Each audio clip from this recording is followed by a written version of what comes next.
Hello viewers, welcome to నక్షత్ర success academy. ఈ క్లాస్లో భాగంగా మనం పర్యావరణం అనేటువంటి టాపిక్లో శీతోష్ణ స్థితి మార్పు అనేటువంటి అంశాన్ని మనం పరిశీలించబోతున్నాం. ఏంటి మరి శీతోష్ణ స్థితిలో మార్పు అనేటటువంటి అంశం అంటే శీతోష్ణ స్థితి మార్పు అనేటటువంటి పదాన్ని మనం ఐపీసీసీ వారి యొక్క నిర్వచనం ఆధారంగా మనం పేర్కొనడం జరుగుతుంది. మరి ఏంటి ఐపీసీసీ అంటే దీన్ని మనం ఇంటర్ గవర్నమెంటల్ ప్యానల్ ఆన్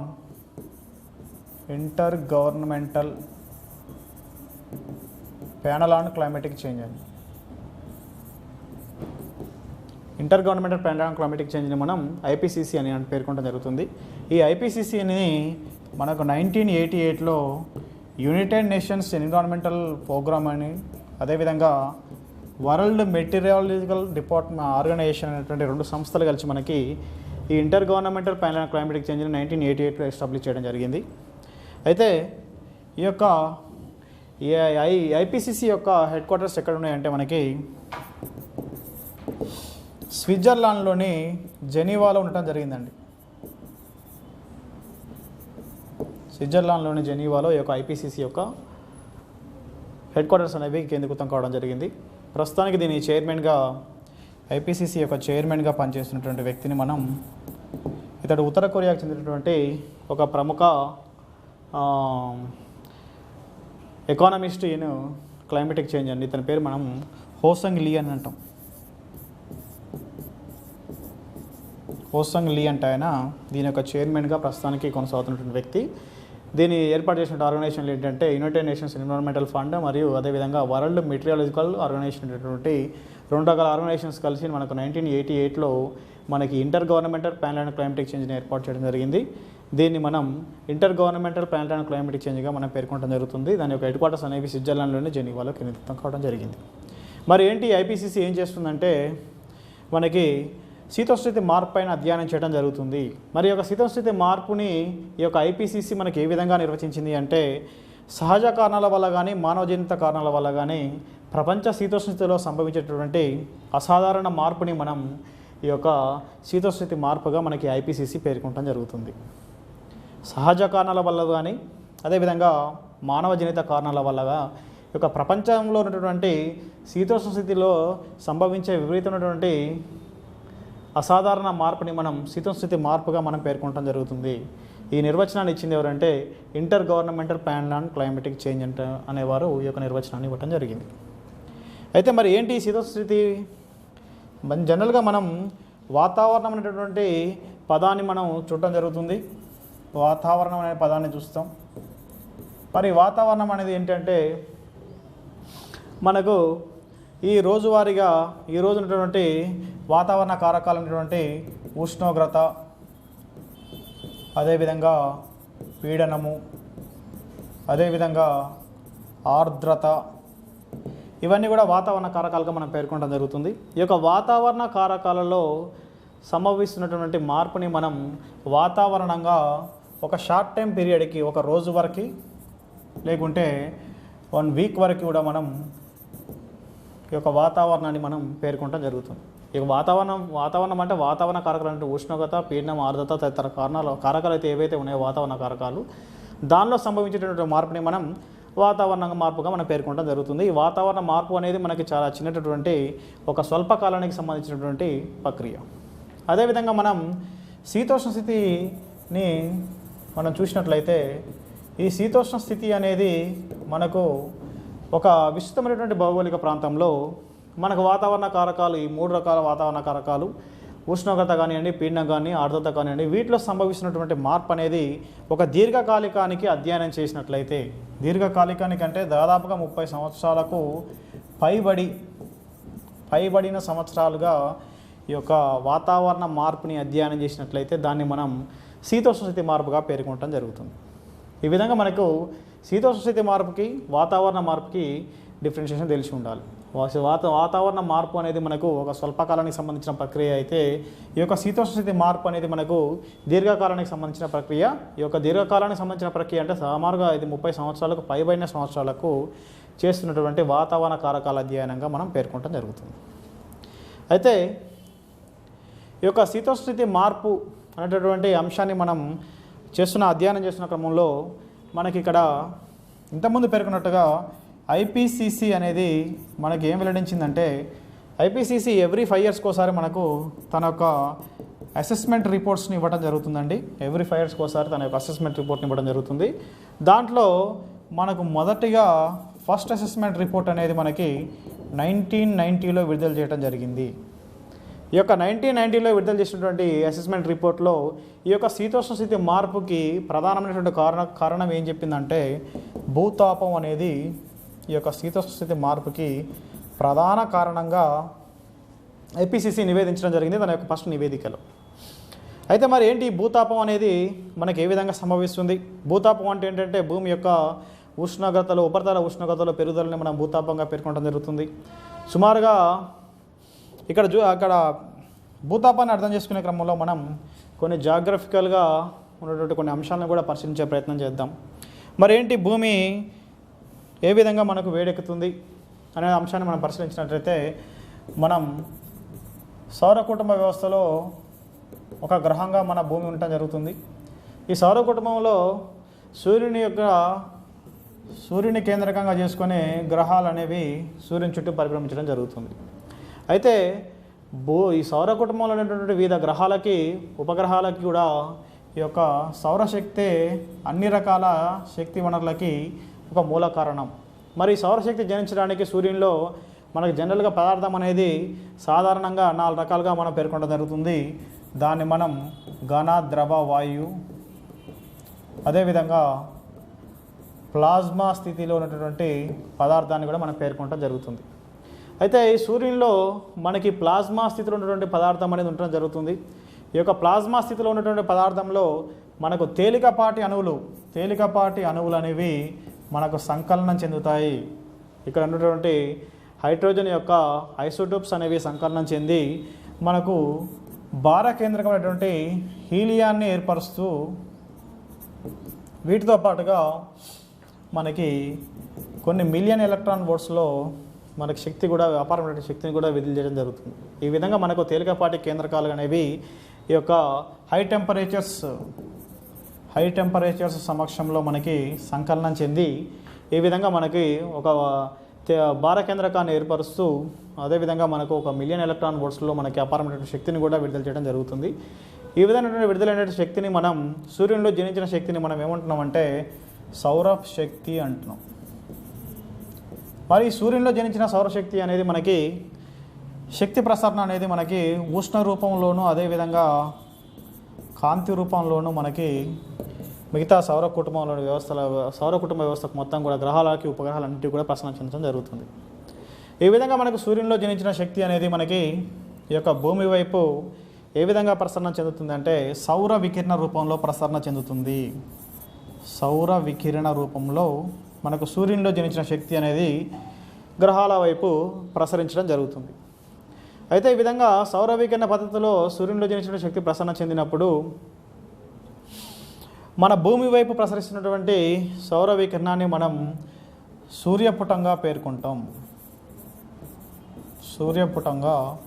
సౌరపుటం లేదా సూర్యపుటంగా మనం ఈ యొక్క వికిరణ రూపంలో ప్రవహించిన శక్తిని మనం పేర్కొనడం జరుగుతుంది. మరి ఈ సౌరపుటంలో అయితే మనకు జనరల్గా ఇక్కడ సూర్యునిలో జనించినటువంటి శక్తిలో మనకు సౌరపుటం ఎంత ఉంటుందా అంటే సుమారుగా ఇది 1/2000 మిలియన్ల వంతు మాత్రమే మనకి భూ ఉపరితలానికి, భూ వాతావరణానికి మనకు ప్రసరించడం జరుగుతుంది. మరి సూర్యునిలో జనించిన శక్తిలో సుమారుగా చాలా స్వల్ప పరిమాణంలో మనకి ఈ యొక్క శక్తి అనేది భూమి వైపు ప్రసరించడం జరుగుతుంది. మరి ఈ విధంగా ప్రసరించడానికి గల కారణాలను గమనించినట్లయితే మనకు సూర్యునికి భూమికి మధ్య సగటుగా దూరం ఎంత ఉందంటే సుమారుగా 149.5 మిలియన్ల కిలోమీటర్లు ఉందండి. ఇంత సుదీర్ఘమైనటువంటి దూరం ఉంది కాబట్టి సూర్యునిలో జనించిన శక్తిలో మనకి సుమారుగా మనకు 1/2000 మిలియన్ల వంతు మాత్రమే మనకి భూమిపైకి చేరటం జరుగుతుంది. అదేవిధంగా భూమితో పోల్చినట్లయితే సూర్యుడు చాలా పెద్దవాడు. భూమితో పోల్చినట్లయితే సూర్యుడు మనకి సుమారుగా 1.3 మిలియన్ల రెట్లు పెద్దవాడు. 1.3 మిలియన్ల రెట్లు భూమితో పోల్చినట్లయితే సూర్యుని యొక్క పరిమాణం అనేది ఉండడం జరుగుతుంది. అదేవిధంగా సూర్యుని వ్యాసం అనేది భూ వ్యాసంతో పోలిస్తే సూర్యుడి వ్యాసం అనేది భూ వ్యాసానికి 109 రెట్లు అధికంగా ఉండటం జరుగుతుందండి. ఈ విధంగా అధిక పరిమాణంలో మనకు సూర్యుడు ఉండబట్టి సూర్యునిలో జనించినటువంటి శక్తిలో మనకి 1/2000 మిలియన్ల వంతు మాత్రమే మనకి ఈ యొక్క సౌరపుటం రూపంలో మనకు భూమిని చేరటం జరుగుతుంది. ఈ విధంగా మనకి సౌరపుటం ద్వారా భూమిపైకి చేరినటువంటి శక్తిలో ఇక్కడ మనం సౌర స్థిరాంకం అనేటువంటి ఒక అంశాన్ని చూస్తాం. ఈ సౌర స్థిరాంకం అనే అంశాన్ని చూసినట్లయితే ఇక్కడ ఏంటంటే సూర్యుని యొక్క సౌరపుటం ద్వారా మనకి భూమిపైన శక్తి అనేది అశ్వతరంగ రూపంలో ప్రసరణ చెందడం జరుగుతుంది. ఈ యొక్క అశ్వతరంగ రూపంలో ప్రసరణ చెందినటువంటి శక్తి అనేది మనకి భూమిపైన ప్రతి స్క్వేర్ చదరపు సెంటీమీటర్కి ప్రతి స్క్వేర్ చదరపు సెంటీమీటర్ని ఏ విధంగా వేడెక్కిస్తుందంటే ఒక నిమిషానికి 1.94 గ్రామ్ క్యాలరీ ఫర్ చదరపు సెంటీమీటర్లు ఫర్ మినిట్. ఈ విధంగా మనకి సూర్యుడి నుంచి సౌరశక్తి మనకు సూర్యపుటం రూపంలో మనకు భూమిపైన ప్రసరణ చెందుతున్నప్పుడు ఈ భూమిపైన ఒక చదరపు సెంటీమీటర్ అనేది మనకి ఒక నిమిషానికి 1.94 గ్రామ్ క్యాలరీస్ రూపేణ మనకి శక్తిని గ్రహించడం జరుగుతుంది. ఈ విధంగా గ్రహించినటువంటి శక్తిని మనం ఏమంటున్నామంటే సౌర స్థిరాంకంగా పేర్కొనడం జరుగుతుంది. ఈ సౌర స్థిరాంకం విలువ అనేది చాలా పోటీ ఎగ్జామ్లో కూడా గతంలో అడగటం జరిగింది. దీన్ని మీరు ఖచ్చితంగా గుర్తుపెట్టుకోవాల్సి ఉంటుంది. ఈ విధంగా మనకి సౌర వికిరణ రూపంలో సూర్యపుటం అనేది భూమిపైన చేరుతుంది. ఈ విధంగా చేరినటువంటి సూర్యపుటం అనేది మనకి భూమిపైన నిమిషానికి ఒక చదరపు సెంటీమీటర్ని ఈ విధంగా 1.94 గ్రామ్ క్యాలరీస్ రూపంలో మనకి వేడెక్కించడం జరుగుతుంది. అయితే ఇక్కడ మనకి ఉష్ణోగ్రత అనేటువంటి ఒక అంశాన్ని కూడా పరిశీలించాల్సి ఉంటుంది. దీంట్లో ఉష్ణోగ్రత అనే అంశం అంటే ఏంటంటే ఇక్కడ వాతావరణంలోని వేడి తీవ్రతను మనం ఉష్ణోగ్రత పేర్కొనడం జరుగుతుందండి. వాతావరణంలోని వేడి తీవ్రతని మనం ఉష్ణోగ్రతగా పేర్కొనడం జరుగుతుంది. మరి ఏంటి వాతావరణంలో వేడి తీవ్రత?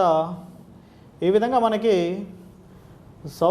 సూర్యపుటం అనేది మనకు భూమిపైన ప్రసరించే కొద్దీ మనకి భూమి యొక్క ఉపరితల వాతావరణం అనేది వేడెక్కుతున్నప్పుడు వాతావరణంలోని వేడి తీవ్రత అనేది పెరుగుతుంది. తద్వారా మనకి ఈ ఉష్ణోగ్రతలు అనేవి పెరగడం జరుగుతుంది.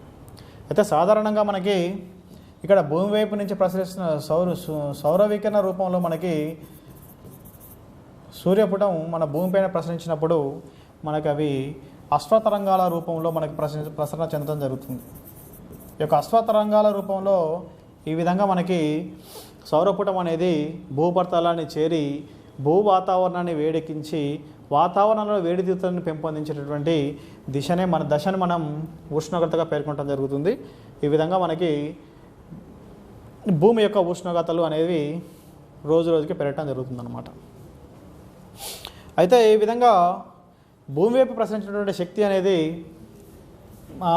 వేడి రూపంలోనూ అదేవిధంగా కాంతి రూపంలోనూ రెండు రకాలుగా మనకి ఈ సౌరశక్తి అనేది భూమి వైపున ప్రసరణ చెందడం జరుగుతుంది. ఈ యొక్క ప్రసరణ చెందినటువంటి శక్తి అనేది మనకు భూమి యొక్క ఉపరితలాన్ని అదేవిధంగా భూ వాతావరణాన్ని కూడా వేడెక్కించేటటువంటి అంశాన్ని మనం చూస్తాం. ఈ విధంగా సౌర వికిరణం అనేది మనకు అశ్వతరంగాల రూపంలో భూ వాతావరణం పైన చేరి భూ ఉపరితలాన్ని అదేవిధంగా భూ వాతావరణాన్ని వేడెక్కించిన తర్వాత ఈ విధంగా భూమి తగిన స్థాయిలో వేడెక్కిన తర్వాత సాయంత్రం పూట భౌమ వికిరణం అంటాం. భౌమ వికిరణం అంటే భూమి అనేది ఉపరితలం పైన అదేవిధంగా తన వాతావరణంలో ఉన్నటువంటి భూ వాతావరణం నుంచి మళ్ళీ గ్రహించినటువంటి శక్తి అనేది దీర్ఘతరంగాల రూపంలో మనకి విశ్వాంతరాల్లోకి ప్రసరణ చెందడం జరుగుతుంది. దీర్ఘతరంగాల రూపంలో విశ్వాంతరాలలోకి ప్రసరణ చెందడం జరుగుతుంది. ఈ విధంగా భూమి వైపు ప్రసరించేటటువంటి ఉష్ణ వికిరణానికి అదేవిధంగా సౌర వికిరణానికి అదేవిధంగా భూమి నుంచి విశ్వాంతరంతులకు ప్రవేశించేటటువంటి భౌమ వికిరణానికి మధ్య గల నిష్పత్తిని మనం ఏమంటామంటే ఉష్ణ సమతుల్యతగా మనం పేర్కొనడం జరుగుతుందండి. ఉష్ణ సమతుల్యత అంటాం. ఈ యొక్క ఉష్ణ సమతుల్యత కొనసాగాలి అంటే మనకి ఈ ఉష్ణోగ్రత అనేది పదార్థాల మధ్య ఏ విధంగా వినిమయం చెందుతుంది అనేది మనకు తెలుసుకోవాల్సిన ప్రక్రియ ఉంటుంది. ఉష్ణం అనేది పదార్థాల మధ్య ఏ విధంగా బదిలీ చెందుతుంది అంటే మనకి 3 రకాలుగా ఉష్ణం అనేది ఒక పదార్థాల మధ్య బదిలీ చెందడం జరుగుతుంది. దాన్ని గమనించినట్లయితే మనం ఉష్ణ వాహనం అంటాం. ఈ ఉష్ణ వాహన ప్రక్రియలో పదార్థాలు అనేవి ఘనస్థితిలో ఉండడం జరుగుతుంది. ఘనస్థితిలోని పదార్థాల మధ్య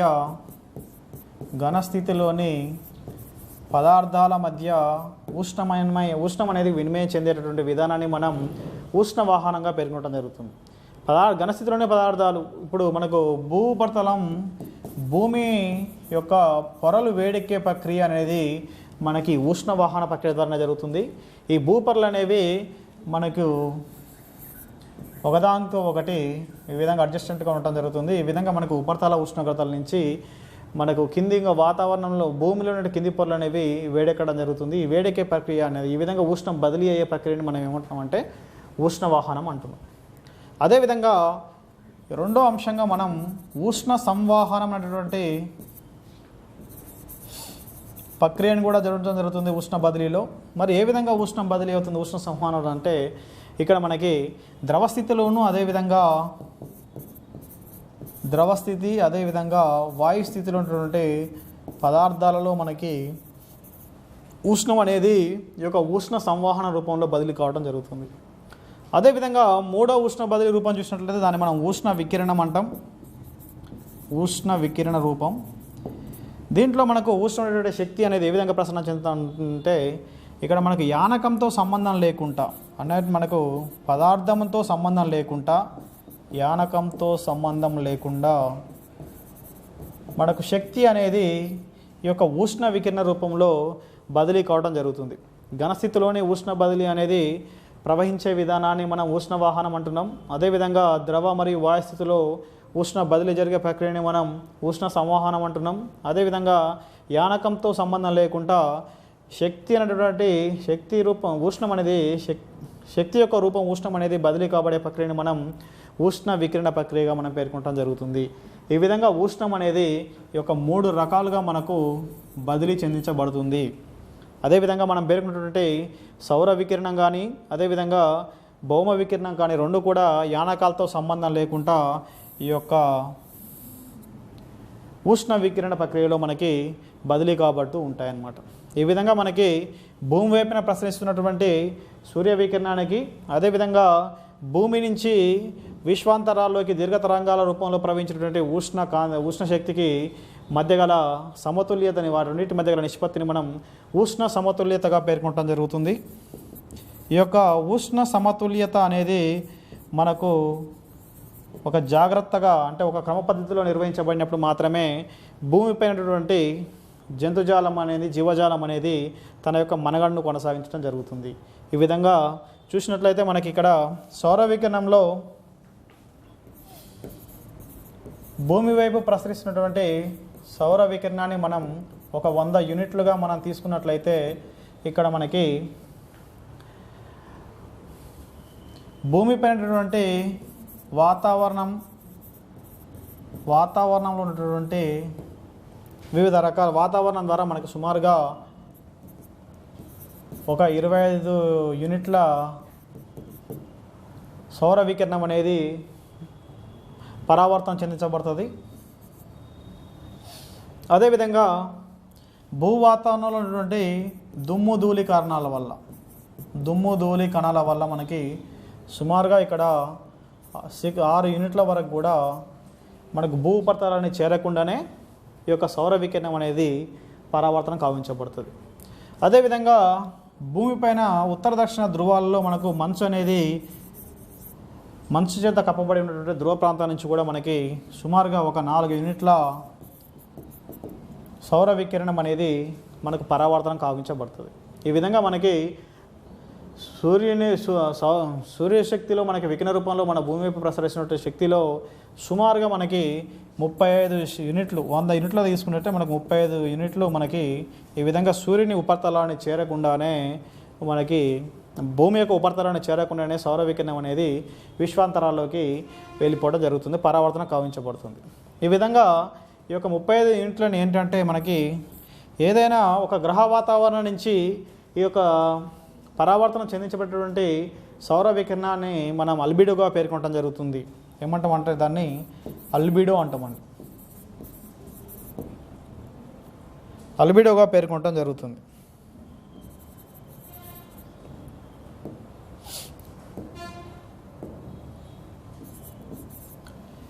ఈ విధంగా భూమి యొక్క అల్బిడోని మనం 35% మనం పేర్కొనడం జరుగుతుంది. ఈ విధంగా మనకు 100 యూనిట్ల సౌర వికిరణం అనేది మనకు భూమి వైపున ప్రసరిస్తే దాంట్లో వాతావరణంలో భూ వాతావరణం నుంచి మనకు 25 యూనిట్లు అనేవి మనకు పరావర్తనం గావించబడతాయి. అట్లాగే వాతావరణంలో దుమ్ము ధూళి కణాల ద్వారా మనకు ఒక 6 యూనిట్ల దాకా పరావర్తనం గావించబడుతుంది. అదేవిధంగా ధ్రువ ప్రాంతాల్లో పెరిగినటువంటి మంచు ద్వారా కూడా మనకి ఈ సౌర వికిరణాన్ని 4 యూనిట్ల వరకు కూడా పరావర్తనం చెందించే శక్తి ఉంటుంది. ఈ విధంగా టోటల్గా భూమి యొక్క వాతావరణం నుంచి మనకి సుమారుగా 35 యూనిట్లు అనేవి మనకు సౌర వికిరణాన్ని పరావర్తనం చేస్తాయి. ఈ యొక్క పరావర్తనం భూమి యొక్క వాతావరణం నుంచి పరావర్తనం కావించబడేటువంటి సౌర వికిరణ పరిమాణాన్ని మనం అల్బిడోగా పేర్కొనడం జరుగుతుందన్నమాట. అయితే దీంట్లో మనకి ఇంకా పోయిన 65 యూనిట్లు ఉండటం జరుగుతుందండి. ఈ యొక్క 65 యూనిట్స్లో మనకి భూమిలో ఉన్నటువంటి వాతావరణంలో మనకి నీటి ఆవిరి కేంద్రీకృతం కాబడి ఉంటుంది. ఈ నీటి ఆవిరి అనేది సుమారుగా మనకి 14 యూనిట్ల వరకు 14% వరకు కూడా నీటి ఆవిరిని గ్రహించి మిగతా వాతావరణ కారకాలకి ఉష్ణ సంవహన రూపంలో తమ శక్తిని ప్రసరణం చెందించబడుతుంది ఇక్కడ శక్తి అనేది. ఆ తర్వాత మిగిలిన 51 యూనిట్ల 51% ఉన్నటువంటి సౌర వికిరణాన్ని ఈ యొక్క సౌర వికిరణాన్ని మనం నిర్వహణ సౌర వికిరణంగా పేర్కొనడం జరుగుతుంది. ఇది మాత్రమే భూమిపైన ప్రసరించి భూమిపైనటువంటి వివిధ రకాల జంతుజాతులకు జీవజాతులకు ఒక ప్రధానమైనటువంటి ఆహార వనరుగా మరి శక్తి వనరుగా ఉపయోగపడుతుంది. సూర్యుని నుంచి మన భూమి వైపు పరావర్తనం వికిరణ చెందించబడినటువంటి 100 యూనిట్లలో కేవలం మనకు ఒక 51 యూనిట్లు మాత్రమే మనకు భూపరితలాన్ని చేరటం జరుగుతుంది. ఈ విధంగా చేరినటువంటి ఈ యొక్క యూనిట్ల శక్తి మాత్రమే మనకి భూమిపైన ఉన్నటువంటి వివిధ రకాల జీవరాశుల యొక్క మనుగడకు శక్తి అవసరాలకు తోడ్పడుతుంది. కాబట్టి దీన్ని మనం నిర్వహణ సౌరశక్తిగా మనం ఈ యొక్క 51 యూనిట్లటువంటి సౌరశక్తిని మనం పేర్కొనడం జరుగుతుంది. అయితే దీంట్లో ఈ యొక్క 51 యూనిట్ల సౌర వికిరణంలో కూడా మనకు మధ్యాహ్నం పూట పగటి సమయంలో మనకి ఉదయం డే టైంలో మనకి ఈ యొక్క సౌర వికిరణం అనేది అశ్వతరంగాల రూపంలో ప్రసరణ చెందుతుంది. అశ్వతరంగాల రూపంలో మనకు ప్రసరణ గావించబడుతుంది. ఆ తర్వాత మనకు నైట్ టైంలో మన భూ ఉపరితలం నుంచి భూ ఉపరితలం నుండి మనకి దీర్ఘ తరంగాల రూపంలో ఈ శక్తి అనేది విశ్వాంతరాలలోకి ప్రసరణ గావించబడుతుంది. ఈ విధంగా అశ్వతరంగాల రూపంలో ఉన్నటువంటి శక్తికి అదేవిధంగా దీర్ఘ తరంగాల రూపంలో భూమిపైన పరావర్తనం గావించబడే శక్తికి మధ్య ఉన్నటువంటి సంబంధాన్ని మనం ఉష్ణ సమతుల్యత అంటామండి. ఈ యొక్క ఉష్ణ సమతుల్యత అనేది సక్రమంగా నిర్వహించబడుతున్నంత కాలం భూమిపైనటువంటి వివిధ రకాల జీవజాతులు అనేవి మనకు మనుగడ కొనసాగించడం జరుగుతుంది అన్నమాట. అయితే ఈ విధంగా మనకు మరి భూతాపం అనేది ఏ విధంగా మనకు సౌర వికిరణం నుంచి భూ వికిరణంకి రెండింటికి మధ్య ఉష్ణ సమతుల్యత ఉన్నప్పుడు మాత్రమే భూమిని ఆవహించబడినటువంటి వివిధ రకాల వాతావరణ పొరలు అవి మొత్తం వెచ్చదనానికి గురి అయి భూమిపైన ఎప్పుడైనటువంటి ఒక స్థిరమైనటువంటి వాతావరణ ప్రక్రియ ఒక స్థిరమైనటువంటి వాతావరణాన్ని ఏర్పరుస్తుంది. కాబట్టి భూమిపైనటువంటి వివిధ రకాల జీవజాతులు కూడా మనకి మనుగడ కొనసాగించడం జరుగుతుంది. అయితే ఈ విధంగా ఇప్పుడు ప్రధానంగా మనకి భూతాపానికి కారణమవుతున్నటువంటి విషయాలను మనం పరిశీలించినట్లయితే మరి భూతాపం ఎందుకు పెరుగుతుందంటే ఈ భూతాపంలో మనకి ప్రధానంగా భూమి యొక్క ఉపరితల ఉష్ణోగ్రతలు జనరల్గా మనకి 100 యూనిట్లటువంటి సౌర వికిరణం మన భూమిపైన ప్రసరిస్తే ఆ మిగతా 100 యూనిట్ల సౌర వికిరణాన్ని మనం నైట్ టైంలో మళ్ళీ విశ్వాంతరంలోకి ప్రవహింపజేయడం జరుగుతుంది. అయితే ఈ ప్రవహింపజేసేటువంటి ప్రక్రియను అడ్డుకోవడం ద్వారా భూమి యొక్క సగటు ఉష్ణోగ్రతలు అనేవి పెరగడం జరుగుతుంది. భూమి యొక్క సగటు ఉష్ణోగ్రతలు పెరిగే క్రమాన్ని మనం భూతాప పెరుగుదలగా మనం పేర్కొనడం జరుగుతుంది. మరి భూతాపం ఎందుకు పెరుగుతుందంటే భూతాపానికి పెరగడానికి గల కారణాలు మనం గమనించినట్లయితే అధిక జనాభా అధికంగా పెరిగే కొద్దీ జనాభా యొక్క అవసరాలు కూడా విపరీతంగా పెరగడం జరుగుతుంది.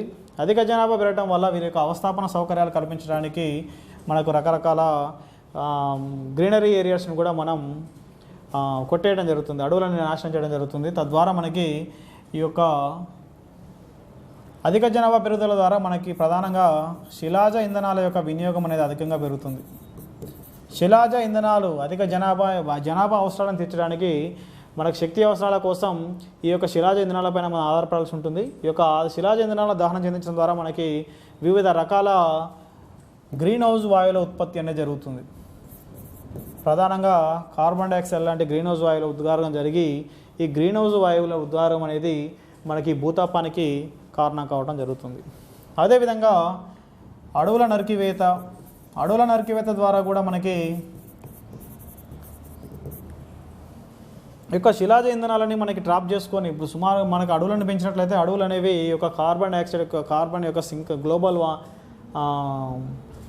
గ్రీన్ హౌస్ గ్యాసెస్ యొక్క సింకర్స్గా మనకు పనిచేయడం జరుగుతుంది. ఈ యొక్క అడవులను నరికివేసినట్లయితే ఈ యొక్క కార్బన్ డైఆక్సైడ్ సింకర్స్ అనేవి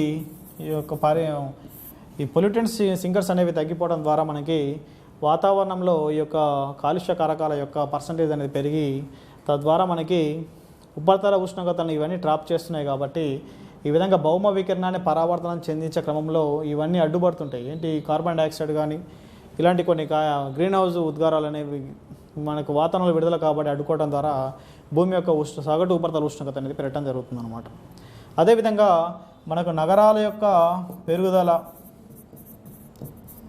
జనాభా పెరుగుతుంటే నగరాలు కూడా పెరగడం జరుగుతుంది.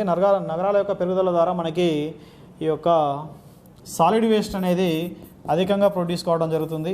ఈ యొక్క సాలిడ్ వేస్ట్ నుంచి మనకు మీథేన్ అనేటువంటి గ్రీన్ హౌస్ వాయువు అనేది విడుదల కావడం జరుగుతుంది. ఈ యొక్క గ్రీన్ హౌస్ వాయువు కూడా మనకి భౌమ వికిరణాన్ని పరావర్తన చెందించే క్రమంలో భౌమ వికిరణాన్ని అడ్డుకోవడం ద్వారా మనకు భూమి యొక్క సగటు ఉష్ణోగ్రతలు పెరగడానికి తోడ్పడటం జరుగుతుంది. అదేవిధంగా పెరుగుతున్న జనాభా యొక్క అవసరాలను తీర్చడానికి మనకు పశుసంవర్ధక రంగం కూడా అభివృద్ధి చెందడం జరిగింది. ఈ యొక్క పశుసంవర్ధక రంగం అభివృద్ధి చెందుతున్నప్పుడు ఈ యొక్క పశువులు విడుదల చేసేటువంటి వివిధ రకాల వ్యర్థాల కారణం వల్ల మీథేన్ వాయువు, నైట్రస్ ఆక్సైడ్ వాయువులు ఈ విధంగా ఈ యొక్క వాయువులు రిలీజ్ కావడం జరుగుతుంది. ఈ యొక్క వాయువులు అనేవి మనకి గ్రీన్ హౌస్ ఉద్గారాలుగా మనకు పనిచేయడం జరుగుతుంది. అదేవిధంగా ఇక్కడ మనకు జనాభా యొక్క అవసరాలను తీర్చే ఉద్దేశంతో మనం వ్యవసాయంలో నూతన విధానాలను కూడా ప్రవేశపెట్టుకోవడం జరిగింది. ఈ వ్యవసాయంలో నూతన విధానాల ద్వారా మనకి క్రిమిసంహారక మందుల్ని, అదేవిధంగా క్రిమిసంహారక మందులని, అదేవిధంగా ఫెర్టిలైజర్లని అధికంగా ఉపయోగించడం ద్వారా మనకి ఇవి నైట్రస్ ఆక్సైడ్ అనేటువంటి ఒక గ్రీన్ హౌస్ ఉద్గారానికి కారణం కావడం జరుగుతుంది. ఇవి కూడా భౌమ వికిరణాన్ని పరావర్తన చెందించే క్రమంలో అడ్డుపడి భూమి యొక్క సగటు ఉష్ణోగ్రతలు పెరగడానికి కారణమవుతుంది. అదేవిధంగా రిఫ్రిజిరేటర్లో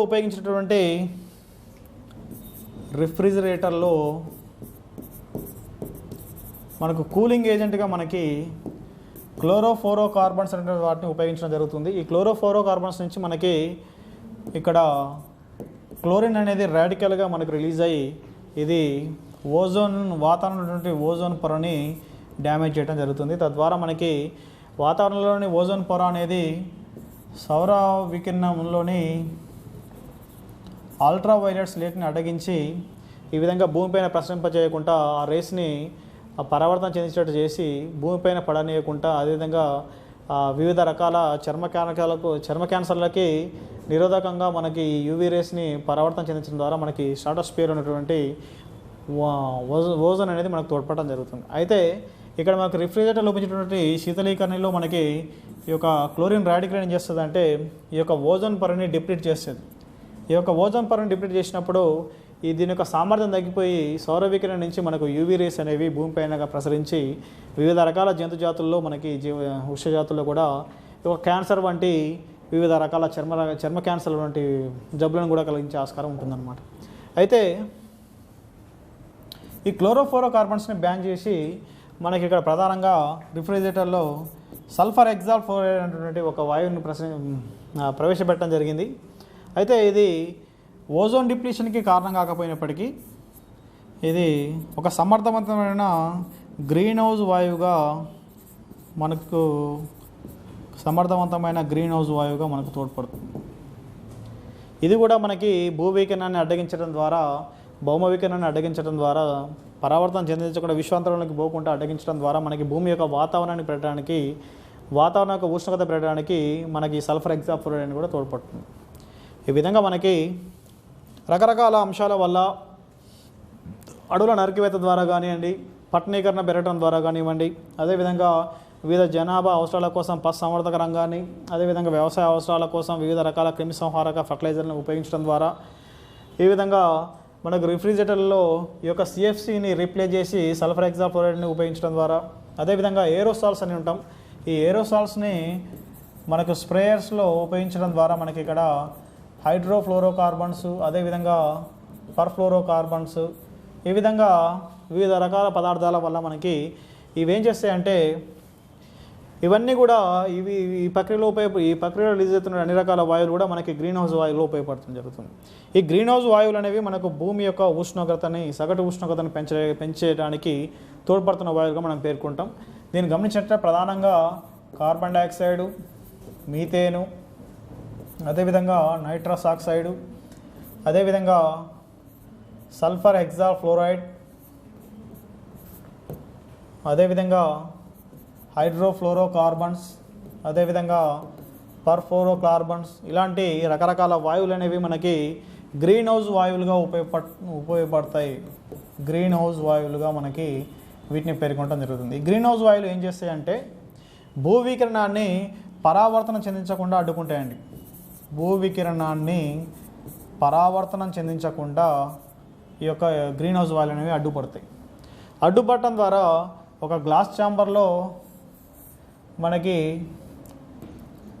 ఒక గ్లాస్ ఛాంబర్ లాగా భూమి యొక్క వాతావరణం మొత్తం కూడా వేడెక్కడం జరుగుతుంది. వేడెక్కడం ద్వారా భూమి యొక్క సగటు ఉష్ణోగ్రతలు అనేవి మనకు ఇంక్రీజ్ కావడం జరుగుతుంది. ఈ విధంగా ఈ గ్రీన్ హౌస్ వాయువులు అనేవి భూవికిరణాన్ని పరావర్తనం కాకుండా అడ్డగించడం ద్వారా భూమి యొక్క ఉపరితల ఉష్ణోగ్రతలు పెరిగే విధానాన్ని మనం భూతాపంలోని పెరుగుదలగా మనం గమనించడం జరుగుతుంది. మరి ఏంటి భూతాపంలో పెరుగుదల ద్వారా మనకు సంభవిస్తున్నటువంటి మార్పులు ఏంటంటే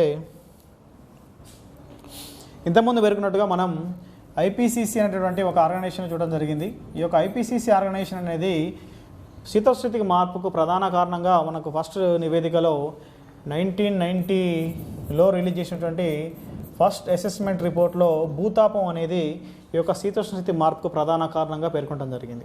అయితే మరి శీతోష్ణస్థితి మార్పు ద్వారా ఏమేమి మార్పులు సంభవిస్తున్నాయి అనే దాన్ని అధ్యయనం చేస్తున్న సంస్థగా మనకి intergovernmental panel on climatic చేంజ్ని మనం పేర్కొనడం జరుగుతుంది. ఇది ఇస్తున్నటువంటి రిపోర్ట్ల ఆధారంగానే మనకి united nations framework convention on climatic change వారు, అదేవిధంగా వివిధ రకాల ప్రపంచంలో ఉన్నటువంటి వివిధ దేశాలు కూడా మనకి ఒక వాతావరణం పైన తీర్మానాలను ప్రవేశపెట్టుకునేందుకు, అదేవిధంగా వాతావరణ పాలసీలను తీసుకురావడానికి ఈ యొక్క ఐపీసీసీ నివేదికను మాత్రమే వీళ్ళు బేస్ చేసుకోవడం జరుగుతుందండి. అయితే మనకి ఐపీసీసీలో మనకు ఇండియాకు సంబంధించినటువంటి ఒక ప్రముఖమైన వ్యక్తి కూడా పనిచేయడం జరిగింది. తను 2002 నుంచి 2015 వరకు కూడా తను చైర్మన్గా పనిచేయడం జరిగింది. అతను ఎవరంటే రాజేంద్ర కుమార్ పచౌరి అండి ఈయన పేరు. రాజేంద్ర కుమార్ పచౌరి అంటే ఆయన ఆర్కే పచౌరి అని పేర్కొంటాం. తను 2002 నుంచి 2015 వరకు కూడా మన ఇండియాకు సంబంధించిన వ్యక్తి ఈ యొక్క ఐపీసీసీకి చైర్మన్గా వివరించడం జరిగింది. అయితే మనకి ఐపీసీసీ యొక్క 5th అసెస్మెంట్ రిపోర్ట్ని బేస్ చేసుకొని ఈ యొక్క United nations framework convention on climatic change వారు మనకి COP21 సదస్సును నిర్వహించడం జరిగింది. ఈ యొక్క COP21 సదస్సుని ప్యారిస్లో నిర్వహించిన కారణంగా దీన్ని మనం ప్యారిస్ ఒప్పందంగా మనం పేర్కొనడం జరుగుతుంది. దీంట్లో ఈ యొక్క యుఎన్ఎఫ్సిసిలో సభ్య దేశాలన్నీ కూడా ఈ యొక్క ప్యారిస్ డీల్ని అడాప్ట్ చేసుకోవడం జరిగింది. అయితే ఈ సదస్సు ఎప్పుడు జరిగిందంటే మనకి డిసెంబర్ 12, 2015లో ఈ సదస్సు జరిగినట్లయితే ఆ తర్వాత నవంబర్ 14, 2016లో ప్రపంచంలో ఉన్నటువంటి అన్ని దేశాలు కూడా ఈ యొక్క ప్యారిస్ ఒప్పందాన్ని అడాప్ట్ చేసుకోవడం జరిగిందండి. ఈ విధంగా మనకి ఈ యొక్క యుఎన్ఎఫ్సిసి వారికి మనకు అదేవిధంగా వివిధ రకాల ప్రపంచ దేశాలకి అన్నిటికీ కూడా ఈ యొక్క శీతోష్ణస్థితి మార్పు పైన అధ్యయనం చేసినటువంటి సంస్థగా మన ఐపీసీసీని చూడటం జరుగుతుంది.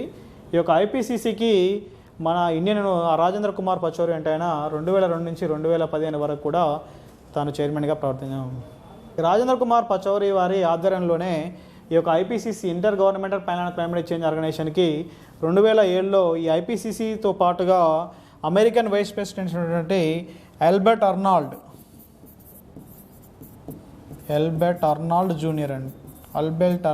గోరే జూనియర్ ఇతడు ప్రముఖ పర్యావరణవేత్త. తను అమెరికన్కు వైస్ ప్రెసిడెంట్గా పనిచేయడం జరుగుతుంది. ఇతనికి ఈ యొక్క ఐపీసీసీ సంస్థకి ప్లస్ ఈ ఆల్బర్ట్ అర్నాల్డ్ గోరే జూనియర్కి ఇద్దరికి కలిపి మనకి 2007లో నోబెల్ శాంతి బహుమతి కూడా ఇవ్వడం జరిగిందండి. నోబెల్ శాంతి బహుమతి కూడా ఈ యొక్క అంతర్జాతీయ సంస్థకి ప్రదానం చేయడం జరిగింది. ఈ విధంగా ఐపీసీసీ అనేది ప్రతి 5 సంవత్సరాలకు ఒకసారి మనకి ఈ యొక్క అసెస్మెంట్ రిపోర్ట్స్ని రిలీజ్ చేయడం జరుగుతుంది. రీసెంట్గా మనకి 6th అసెస్మెంట్ రిపోర్ట్లో ఫస్ట్ పార్ట్ని రిలీజ్ చేయడం జరిగిందండి. 6th అసెస్మెంట్ రిపోర్ట్లో మనకి ఫస్ట్ పార్ట్ని రిలీజ్ చేయడం జరిగింది. మరి ఏంటి ఐపీసీసీ మనకు ఎందుకు ఈ ప్రపంచ దేశాలకి ఇంత అథెంటిక్గా ఈ యొక్క నివేదిక మనకి పేర్కొనడం జరుగుతుంది అంటే ఈ యొక్క ఐపీసీసీ ఆధ్వర్యంలో మనకి 3 వర్కింగ్ గ్రూప్స్ ఉండడం జరుగుతుంది. వర్కింగ్ గ్రూప్ 1 అనేది ప్రముఖమైన ప్రపంచంలో ఉన్నటువంటి అన్ని రకాల అంశాల్లో నిష్ణాతులు ఉన్నటువంటి ప్రపంచ ప్రఖ్యాతిగాంచిన శాస్త్రవేత్తలు అంటే వాళ్ళు ఈ యొక్క ఐపీసీసీలో పరిశోధనలు కొనసాగించడం జరుగుతుంది. దీంట్లో ఈ యొక్క వర్కింగ్ గ్రూప్ 1 వీళ్ళు ఏం చేస్తారంటే శీతోష్ణ స్థితి మార్పుని అధ్యయనం చేస్తారండి. శీతోష్ణ స్థితి మార్పుని ఈ యొక్క వర్కింగ్ గ్రూప్ 1 వాళ్ళు అధ్యయనం చేయడం జరుగుతుంది. అదేవిధంగా వర్కింగ్ గ్రూప్ 2 వాళ్ళు ఏం చేస్తారంటే ఈ శీతోష్ణ స్థితి మార్పు వల్ల ప్రభావితం కాబడిన అంశాలని వీళ్ళు పేర్కొంటారు. శీతోష్ణ స్థితి మార్పు వలన ప్రభావితమైన విలుప్తమైనటువంటి వివిధ రకాల జాతుల యొక్క సమాచారాన్ని తెలుసుకునే క్రమంలో ఈ వర్కింగ్ గ్రూప్ 2 అనేది అధ్యయనం చేయడం జరుగుతుంది. అదేవిధంగా వర్కింగ్ గ్రూప్ 3 అనేది ఏం చేస్తుందంటే వే ఫార్వర్డ్ని చూపించడం జరుగుతుంది. ఈ యొక్క శీతోష్ణస్థితి మార్పుని ఏ విధంగా అధిగమించాలి అనేటటువంటి విధానాలను రూపకల్పన చేస్తున్నటువంటి గ్రూప్గా మనం వర్కింగ్ గ్రూప్ 3ని పేర్కొనడం జరుగుతుంది. ఈ విధంగా మనకి ఐపీసీసీ ఆధ్వర్యంలో working group 1, working group 2, working group 3 అనేవి ఒక సమన్వయంతో పనిచేసి మనకి ఇవి రిలీజ్ చేసినటువంటి రిపోర్ట్ని మనం ఏమంటున్నామంటే అసెస్మెంట్ రిపోర్ట్ అంటాం. ఈ యొక్క అసెస్మెంట్ రిపోర్ట్లో 5th అసెస్మెంట్ రిపోర్ట్ని బేస్ చేసుకొని ఇవాళ ప్రపంచానికి అన్నిటి కూడా వాతావరణం పైన ఒక నిర్దిష్టమైనటువంటి శీతోష్ణస్థితి మార్పుని అధ్యయనం చేసినటువంటి ఒక నిర్దిష్టమైనటువంటి ఒక బెంచ్ మార్క్ని ఏర్పాటు చేసుకునే 5th అసెస్మెంట్ రిపోర్ట్ని బేస్ చేసుకొని మనకి ఈ యొక్క ప్యారిస్ డీల్ అనేది రావటం జరిగిందండి. ప్యారిస్ అగ్రిమెంట్ అనేది రావటం జరిగింది. ఈ యొక్క ప్యారిస్ అగ్రిమెంట్ రావడానికి మనకి ఈ ఐపీసీసీ యొక్క 5th అసెస్మెంట్ రిపోర్ట్ అనేది తోడ్పడటం జరిగింది. ఈ యొక్క 5th అసెస్మెంట్ రిపోర్ట్ అనేది కూడా మనకి ఈ రాజేంద్ర కుమార్ పచౌరి వారి ఆధ్వర్యంలో మనకి ఈ యొక్క రూపకల్పన అనేది ఈ యొక్క 5th అసెస్మెంట్ రిపోర్ట్ అనేది రూపకల్పన చేయబడింది అనమాట. ఈ విధంగా మనకి ఇటీవల కాలంలో ఈ ఐపీసీసీ వాళ్ళు మనకి 6th అసెస్మెంట్ రిపోర్ట్ని ఇవ్వడం జరిగింది. ఐపీసీసీ వాళ్ళు ఇచ్చినటువంటి 6th అసెస్మెంట్ రిపోర్ట్లో మనకు ఫస్ట్ పార్ట్ని లాస్ట్ ఇయర్ 2021లో రిలీజ్ చేయడం జరిగిందండి. మరి ఈ యొక్క 6th అసెస్మెంట్ రిపోర్ట్లో పేర్కొన్నటువంటి అంశాలని మనకు రకరకాల ప్రశ్నాపత్రాల్లో రూపొందించే వివిధ రకాల పోటీ పరీక్షలు అడిగేటటువంటి ఆస్కారం ఉంది. వీటిని మనం ఖచ్చితంగా గుర్తుపెట్టుకోవాలి. దీంట్లో ఏం చెప్తున్నారంటే వీళ్ళు మనకు ప్యారిస్ డీల్లో పేర్కొన్నట్లుగా మనకి ప్యారిస్ డీల్లో మనం ఏమనుకున్నామంటే 2100 సంవత్సర కాలానికి మనకు పారిశ్రామిక పూర్వయుగంతో పోలిస్తే 2100 సంవత్సరానికి మనకు 1.5 డిగ్రీ సెంటిగ్రేడ్ వరకు మాత్రమే మనం భూతాపాన్ని పెంచుకోవడానికి పర్మిషన్ అనేది ఇవ్వడం జరిగింది. ఈ 1.5 డిగ్రీ సెంటిగ్రేడ్ అనేది 2100 నాటికి కాదు పెరిగేది, 2040 నాటికే ఈ యొక్క 1.5 డిగ్రీ సెంటిగ్రేడ్ని మనం క్రాస్ చేస్తామన్నటువంటి హెచ్చరికని ఈ యొక్క ఐపీసీసీ 6th అసెస్మెంట్ రిపోర్ట్లో ఇవ్వడం జరిగింది. మరి ఏంటి ఈ యొక్క 1.5 డిగ్రీ సెంటిగ్రేడ్ ఉష్ణోగ్రత పెరిగితే ఏమేమైతే అంటే వాతావరణంలో ధ్రువ ప్రాంతాల్లో ఉన్నటువంటి మంచు మొత్తం కరిగిపోయి సముద్ర తీర ప్రాంతాల్లో ఉన్నటువంటి జనాభా ఆ నివాసయోగ్యంగా లేకుండా సముద్రం యొక్క మట్టం అనేది పెరగడం జరుగుతుందన్నమాట. అదేవిధంగా ఇక 1901 నుంచి 1970 వరకు సముద్రం యొక్క ఉష్ణోగ్రతలు అనేవి ఎంతైతే పెరిగినాయో ఆ క్రమాన్ని చూసినట్లయితే మనకి ఈ యొక్క 1970 నుంచి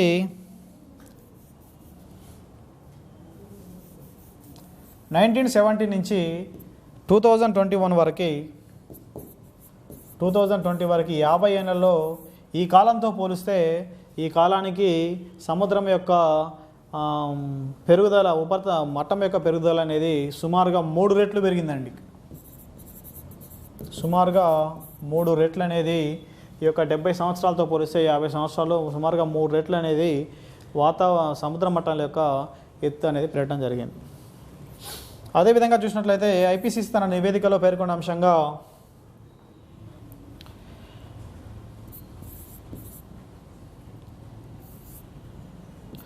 ఏ 1801 నుంచి 1950 సంవత్సరాల మధ్యకాలంలో మనకి ఉష్ణోగ్రతల పెరుగుదల కంటే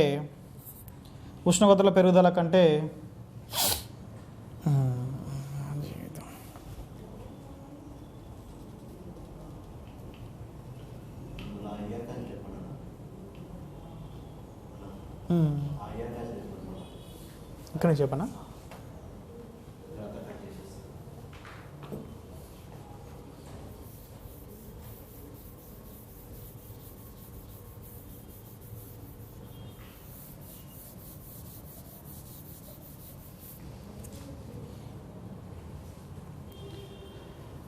ఈ 2100 సంవత్సరానికి మనకి ప్యారిస్ అగ్రిమెంట్ ప్రకారం మనకు సుమారుగా భూపరితల ఉష్ణోగ్రత అనేది పారిశ్రామిక యుగంతో పోలిస్తే పారిశ్రామికీకరణ స్టార్ట్ కావడానికి ఉన్నటువంటి భూపరితల ఉష్ణోగ్రతతో పోలిస్తే 2100 నాటికి భూమి యొక్క ఉపరితల సగటు ఉష్ణోగ్రత అనేది పెరుగుదల అనేది 1.5 డిగ్రీ సెంటిగ్రేడ్ వరకు మాత్రమే పరిమితం చేయాలని మనకి ఒక ప్యారిస్ డీల్లో పేర్కొనడం జరిగింది.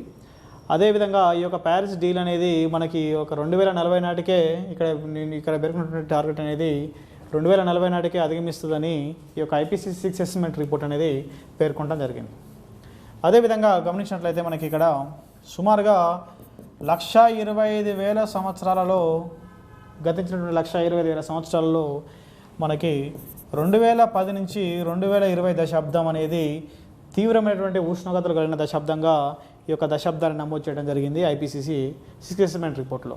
అదేవిధంగా చూసినట్లయితే ఇక్కడ మనకి 1850 నుంచి 1900 సంవత్సరం వరకు గతించిన 50 సంవత్సరాల్లో మనకు ఉష్ణోగ్రత పెరుగుదల కంటే కూడా ఈ యొక్క 2010 నుంచి 2020 మధ్య కాలంలో ఉష్ణోగ్రత పెరుగుదల అనేది మనకి 1.09 డిగ్రీ సెంటిగ్రేడ్స్ అనేవి పెరిగింది అని మనకి ఐపీసీసీ నివేదిక పేర్కొనడం జరుగుతుంది. అదేవిధంగా చూసినట్లయితే ఇక్కడ మనకి 1901 నుంచి 1901 నుంచి 1970 వరకు ఏ విధంగా సముద్ర మట్టాల్లో పెరుగుదలను గమనించినట్లయితే దీంతో ఈ యొక్క 1901 నుంచి 1970 వరకు అదేవిధంగా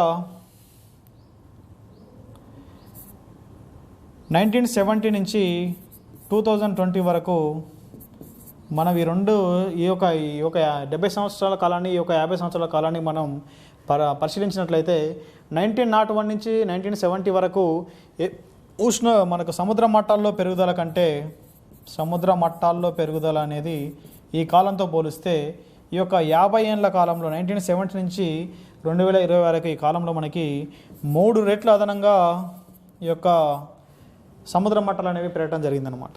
ఈ విధంగా మనకి సముద్ర మట్టాలు పెరుగుతున్నాయంటే ఉపరితల ఉష్ణోగ్రతలు అనేవి పెరగడం జరుగుతుంది.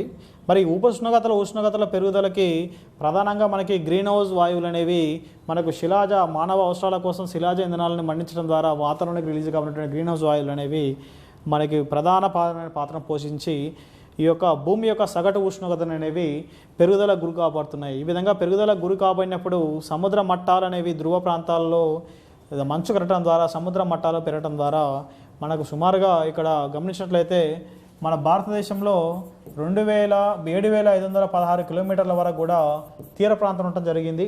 ఈ తీర ప్రాంతం అనేది మనకి భారతదేశంలోని 9 రాష్ట్రాలు 4 కేంద్ర ప్రాంతాల్లో 9 రాష్ట్రాలు 4 కేంద్ర ప్రాంతాల్లో సుమారు మనకు 7,516 కిలోమీటర్ల వరకు కూడా మనకు తీరరేఖ అనేది సముద్రానికి తీర ప్రాంతం ఉన్నటువంటి రాష్ట్రాలు 9 రాష్ట్రాల కేంద్ర ప్రాంతాలుగా పేర్కొనడం జరుగుతుంది. ఈ యొక్క సుదీర్ఘమైనటువంటి మనకు తీర ప్రాంతం ఉన్నటువంటి మనలాంటి దేశాలకు ఈ యొక్క సముద్ర మట్టాలు పెరగడం ద్వారా ఈ తీర ప్రాంతంలో ఉన్నటువంటి వ్యవసాయయోగ్యమైన భూమి మొత్తం కూడా మనకి ఈ యొక్క లవణీకరణ చెంది వ్యవసాయ నిరుపయోగంగా మారేటటువంటి అగత్యం ముందరనే ఉందని మనకి ఐపీసీసీ నివేదిక పేర్కొనడం జరుగుతుంది. ఈ విధంగా మనకి ఐపీసీసీ నివేదికను మనం గమనించినట్లయితే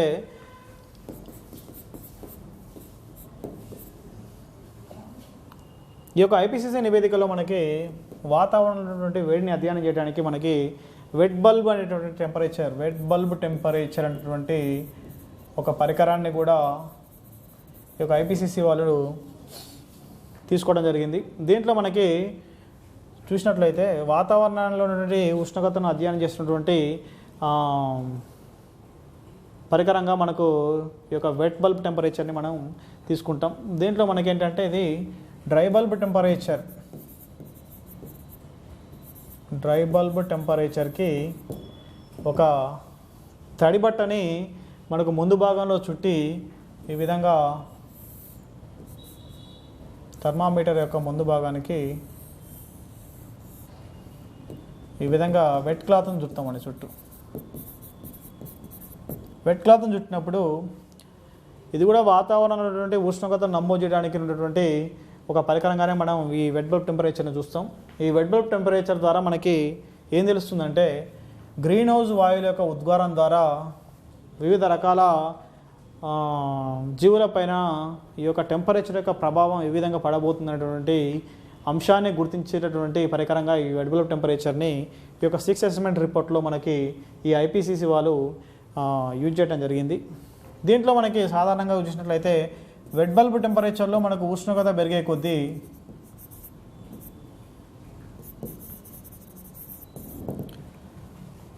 ఉష్ణోగ్రత ఈ యొక్క వెట్ బల్బ్ టెంపరేచర్లో ఉష్ణోగ్రతలు మనకు పెరిగే కొద్దీ మానవునికి ఆయాసం, ఉబ్బసం, అదేవిధంగా వివిధ రకాల ఉష్ణం వల్ల వివిధ రకాల ఇంపాక్ట్ అనేది మానవ శరీరం పైన ఏ విధంగా అనారోగ్యానికి గురి కాబడుతున్నటువంటి టెంపరేచర్ని అధ్యయనం చేసినటువంటి ఒక పరికరంగా మనం వెట్ బల్బ్ టెంపరేచర్ అనే పరికరాన్ని కూడా మనం పేర్కొనడం జరుగుతుంది. ఇక్కడ చూసినట్లయితే మనకి ఈ యొక్క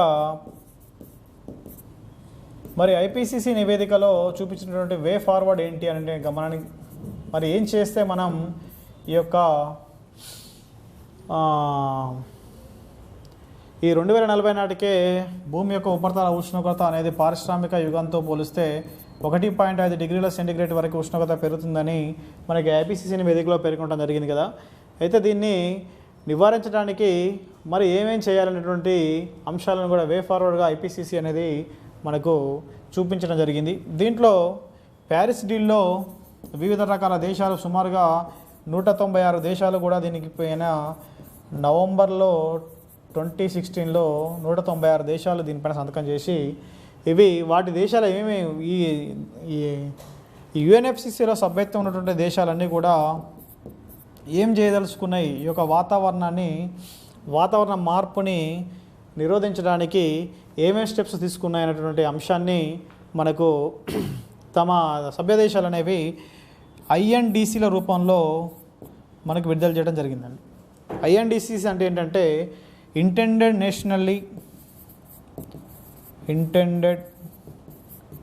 నేషనల్లీ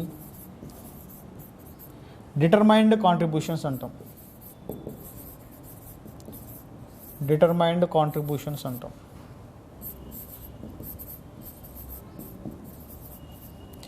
ఈ యొక్క ఐఎన్డిసిల వివిధ దేశాలు కూడా స్వచ్ఛందంగా తాముగా మనం ఈ విధంగా యొక్క గ్రీన్ హౌస్ ఎమిషన్స్ని కట్ డౌన్ చేసుకుంటాం అనేటటువంటి ప్రామిస్ని కూడా ఈ యొక్క యుఎన్ఎఫ్సిసి వారికి సమర్పించడం జరిగింది. అయితే ఇక్కడ సమర్పించినటువంటి వాటిని మనం ఒక పర్ఫెక్ట్గా అంటే ఒక నిర్దిష్టమైనటువంటి క్రమంలో వీటిని అన్నింటినీ సాధింపజేసినప్పటికి కూడా మనకి 2050 నాటికే సుమారుగా 1.5 డిగ్రీ సెల్సియస్ ఉష్ణోగ్రతకి భూమి అనేది వేడెక్కుతుంది అనేటువంటి అంశాన్ని ఇవి నాకు చూపించడం జరిగింది. కావున ఇవి ఐఎన్డిసిల కంటే ఇంకా ముందుగానే వాతావరణ చర్యలను చేపట్టి తద్వారా గ్రీన్ హౌస్ వాయువుల ఉద్గారాన్ని తగ్గించేటటువంటి అత్యవసరాన్ని కూడా ఈ యొక్క ఐపీసీసీ 6th అసెస్మెంట్ రిపోర్ట్ అనేది పేర్కొనడం జరిగిందనమాట. అదేవిధంగా ఐపీసీసీ తన నివేదికలో వివిధ ప్రపంచ దేశాలన్నీ కూడా ఐఎన్డిసిలని పర్ఫెక్ట్గా ఇంప్లిమెంట్ చేసినప్పటికీ ఈ యొక్క 22వ శతాబ్ద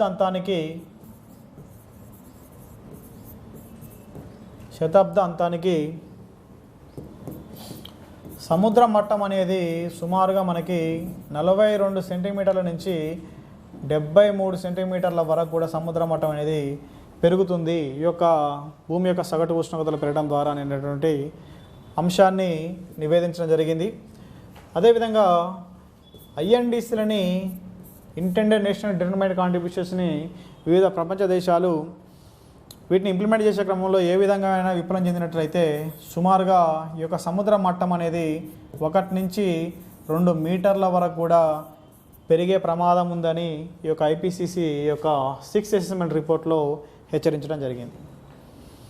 అదేవిధంగా ఈ విధంగా మనకి వాతావరణం యొక్క మార్పుల్ని అధ్యయనం చేయడానికి ఈ యొక్క ఐపీసీసీ అనేది తను ఇచ్చిన నివేదిక అనేది వాతావరణ స్థితిగతులను అర్థం చేసుకోవడానికి అదేవిధంగా శీతోష్ణ స్థితి మార్పును అధ్యయనం చేయడానికి మనకు ఎంతగానో తోడ్పడటం జరుగుతుంది. Thank you.